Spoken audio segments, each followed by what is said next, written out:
Bonjour, je vois que vous regardez l'affiche de notre exposition temporaire au musée de minéralogie qui s'appelle Une santé de fer.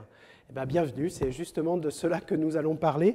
Donc, cette exposition Santé de fer a été réalisée par des élèves de PSL, Paris Sciences Lettres Université, où il y a des élèves de l'école des mines, de l'ENS, l'école normale supérieure, de l'ENSAD et puis aussi de l'école des Chartes qui ont réalisé cette exposition qui est aujourd'hui présentée dans le musée de minéralogie et ce jusqu'à la fin de l'année 2020. Alors on va parler de minéraux et de santé. Alors parlons d'abord de minéraux. Les minéraux sont classés et il y a deux critères pour pouvoir classer les minéraux.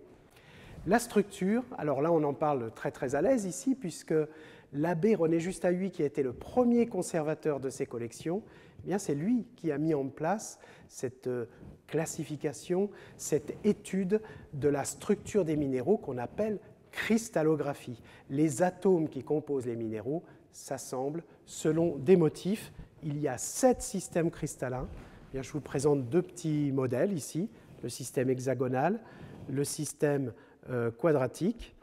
Il y en a 5 autres de fait. Donc ça, c'est une façon déjà de classer la matière.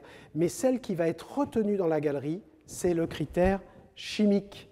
Évidemment, les minéraux sont composés d'éléments et on peut les classer par famille chimique. On aura ainsi les carbonates, les sulfates, les sulfures, les oxydes, etc. etc. Et c'est ce qu'on va retrouver dans cette galerie. Une fois que vous savez maintenant de quoi sont composés les minéraux et comment on les classe, eh bien, je vais vous présenter un premier minéral. Suivez-moi.